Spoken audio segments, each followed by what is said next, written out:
Imagine, dear viewer, that you're about to move into your new home, excited about this long-awaited day.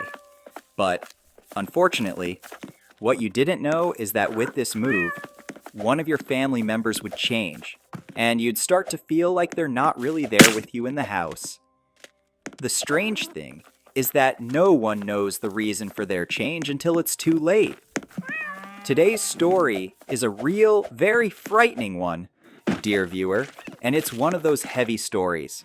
So grab your drink and focus, because this story is long and full of details that you're going to love. The story takes place in Finland, specifically in the capital, in the 1980s. The storyteller says, "I was living with my husband in his family's house because he couldn't afford to get a place of his own. His financial situation didn't allow it. His salary was low, and before the middle of the month, his paycheck would be gone. We had one daughter named Jury who was in elementary school. She was my whole world.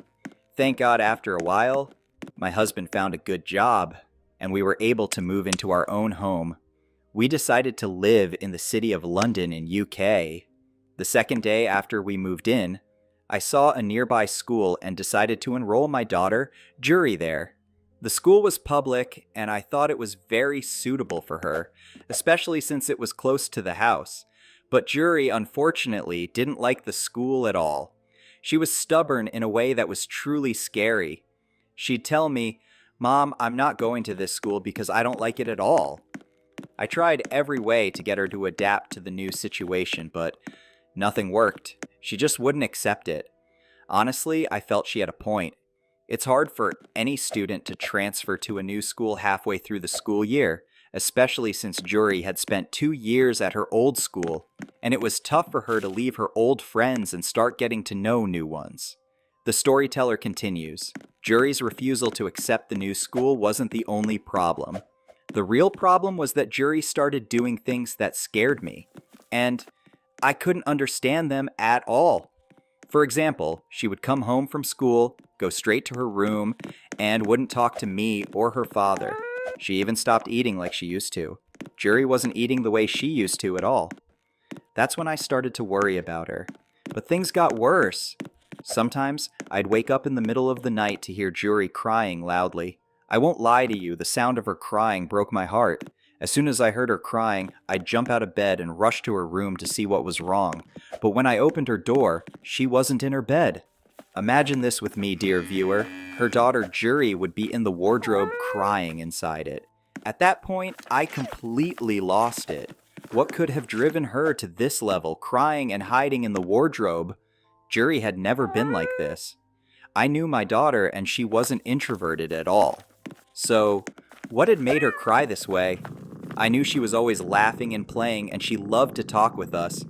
I started thinking to myself, could it be that the new school had affected her mental health and caused her to act this way? I decided, after a week, to visit Jury's school to ask about her academic situation. I also wanted to know how she was getting along with her classmates, and whether she was participating in class or staying silent. When I arrived at the school, I met Jury's teacher, Ms. Sarah.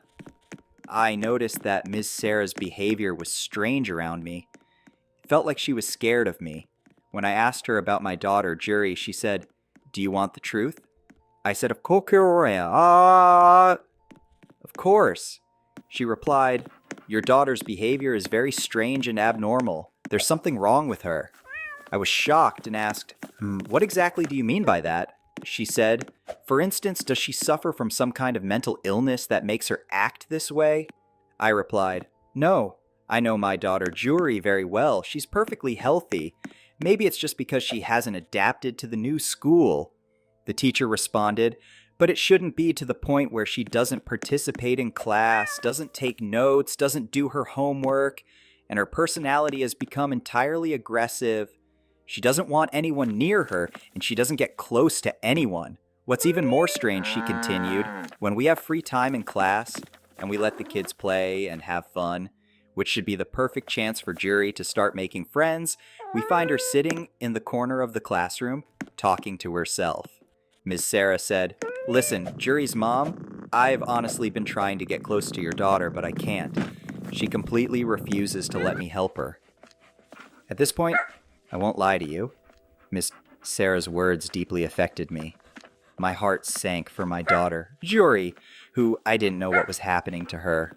As soon as I got home, I started thinking about what to do and how I could help my daughter. I needed to understand the reason behind this sudden change in her behavior. That's when I decided to take Juri to the park for the whole day, hoping to cheer her up, lift her spirits, and help her relax. I did everything I could to make sure she had fun, laughed, and got a change of scenery. By the end of the day, we sat together, and I said to her, "You know, today I went to your school and spoke with Ms. Sarah. She said you're doing really well, mashallah, and that you participate in class and keep up with your work. Ms. Sarah was very happy with you, but she said you just need to focus a little more on your studies." At that moment, from the way Juri looked at me, I suspected she had caught me lying. Her gaze was filled with surprise because she knew herself and her performance at school. She was certain that Miss Sarah could never have spoken about her like that. That's when I felt that Juri started to change a little and opened up to me. It was the first time in a week that she spoke to me after all the sudden changes in her behavior. Out of the blue, she said, "Mom, I have a friend." I was overjoyed and thrilled for two reasons. First, she had opened up to me, and second, she had made a friend. With eagerness, I asked her, "Who's your friend? Tell me about her. What's her name?" But then Juri said, "But my friend is really upset." I was shocked and tried to understand the reason. She replied, "She's upset because she doesn't like going to school. She loves me and doesn't want to talk to anyone else." At that moment, I didn't understand what Juri meant. I thought she was talking about herself and that she was the one who didn't want to go to school. I figured she was trying to make an excuse to avoid going to school. I tried to dig deeper to understand what Juri was thinking. I asked her, "Why doesn't your friend want to go to school?" Suddenly, Juri's demeanor changed. She looked frightened, her eyes widened, and she stared behind me. I won't lie to you, I got scared by her reaction. I quickly turned around to see what she was looking at, but there was nothing there. I couldn't figure out what had frightened her like that. I turned back to Juri and asked, "Sweetheart, what's wrong? Tell me, what's bothering your friend, and why doesn't she want to go to school?" Juri remained silent and refused to speak. I said, "Please, honey, I'm your mom. You have to tell me. Why doesn't your friend like going to school?" Juri, with fear in her voice and her head lowered to the ground, said, "My friend doesn't like me telling the reason." I replied, "But it's just you and me here, no one else. Tell me the reason. No one's going to hear and I won't tell your friend." But Juri stayed silent and didn't respond. I tried several times to get her to talk, to understand what was going on with her, but she wasn't responding at all. She was quiet the whole time. That's when I decided we should go home since it was getting late and night was approaching. As soon as we got home, I found my husband sitting there. I told him all of the details about Juri and that we really needed to find a solution as soon as possible. But from that day on, Juri's behavior became stranger and stranger. I thought for sure the problem was with the school, so I decided to keep her out of school for a few days to see if it would help improve her mood. The next day, I didn't wake her up for school. I was up at 7 o'clock a.m. to wake my husband for work when suddenly I saw Juri come out of her room. She walked up to me holding a hairbrush and said, "Mom, can you brush my hair?" I was shocked and couldn't believe it because I knew my daughter Juri well. Normally at this time, if I woke her up for school, she wouldn't get out of bed. Sometimes I'd even have to pour water on her face to wake her up. So I was surprised and asked her, "Sweetheart, Juri, what woke you up so early?" "It's 7 o'clock a.m. She replied, "My friend woke me up." I asked, "Which friend?" She said, "Mama, my friend in the room." At that moment, I got scared and couldn't handle the situation anymore. I went straight to her room to see who her friend was, but when I got there, the room was empty. There was no one in the room at all. At that point, I got really scared and felt something was seriously wrong. I needed to figure out what was going on with my daughter as soon as possible. I went back to her and said, "No, sweetheart, go back to your room and sleep. You're not going to school today." Juri was very happy that she wouldn't be going to school and went back to her room to sleep. I saw my husband off to work without telling him anything so he wouldn't worry. Not long after, Jury came out of her room again, still holding the hairbrush, and she looked terrified. She said, "I have to go to school today." At that moment, I got frustrated and said, "No, don't you understand? I told you to go back to your room and sleep. There's no school today." My tone was a bit harsh because her behavior was starting to get on my nerves, and I didn't know why she was acting like this. I thought maybe she was just sleepy and not thinking straight. But then she responded, still terrified, staring at her room. "My friend won't let me stay home today, and I can't say no to her. I have to go." I lost it and snapped. "What are you talking about, Jerry? There's no one in your room. Go back to bed and sleep. Do you want to defy me and go to school anyway? No means no. Now go to your room and sleep, quickly." She started crying and begging. "Please, Mom, take me to school. My friend won't let me stay home." At that moment, I didn't know what to do. I was furious. I grabbed her hair and quickly brushed it, dressed her while she was still crying, and took her to school. Jury usually walked to school since it was very close to our house, but this time I decided to follow her secretly to see what was really going on and maybe spot this friend she kept talking about. I followed her, but I didn't see anyone with her. She walked into the school and I waited until the first bell rang. Once the students went into their classrooms, I rushed to see Ms. Sarah and asked her, "Ms. Sarah, can I ask you something?" She said, "Of course. Is everything okay?" I asked, "Does Jury have a friend at school?" She replied, "No, she doesn't. I've told you before, your daughter is very withdrawn and hasn't made any friends." At that moment, panic started to eat away at me. I went back home, upset and confused, not knowing what was happening with Jury. I waited and couldn't even sleep until my husband came back from work. When he returned, I served him dinner, and we began talking. I told him, "That's it. I'm not keeping Jury in this school anymore. I want to transfer her back to her old school." My husband replied, "Well, but it's too far. Are you serious?" I said, "Yes, I'm serious, and I don't care about the distance. You don't understand what's happening. I just want our daughter back to normal. I don't know what's going on with her at this school. Do you realize I talked to her, and she doesn't even respond? I'm trying to figure out what's happening, but it's driving me crazy. It's like she's not even here with us anymore. She doesn't talk to us, doesn't respond to us. I feel like I've lost my daughter, Jury, the one I love so much. You know she means everything to me." He reassured me, saying, "We'll figure this out. Don't worry." One night, there was a power outage in the house. I grabbed a candle and went to check on Jury in her room to make sure she wasn't scared and to light up her room with the candle. But what I saw shocked me. She was sitting on her bed, staring into the corner of the room as if she was looking at something.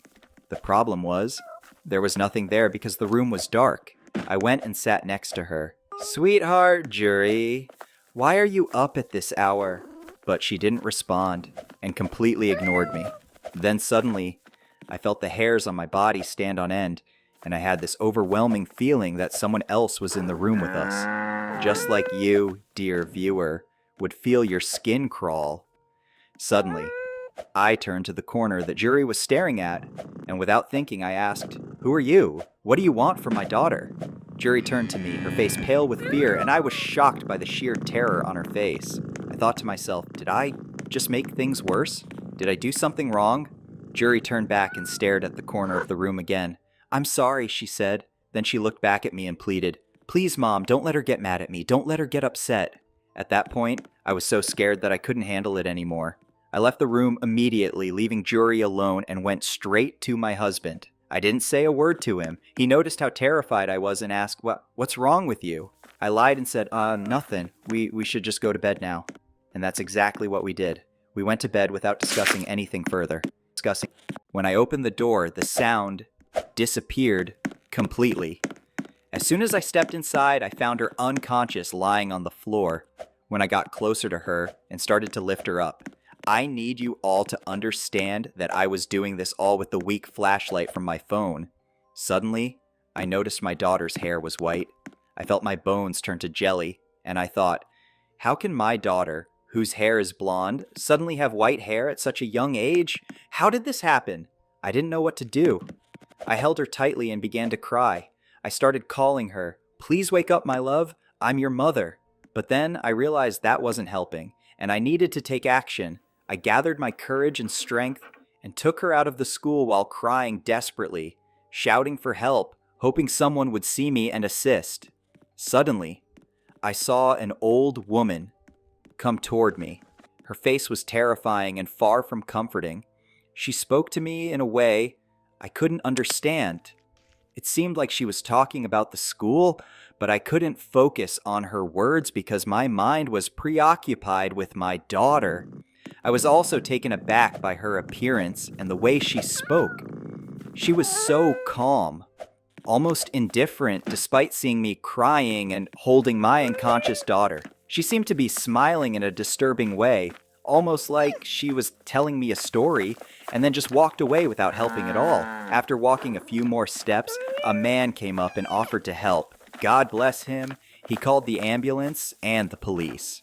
The police contacted my husband, and they took her to the hospital. Thankfully, her health was stable, but her hair had turned white from the traumatic experiences she had witnessed. Once she woke up, her father and I tried to understand what had happened, but she refused to talk about it, refusing to tell us what she had experienced.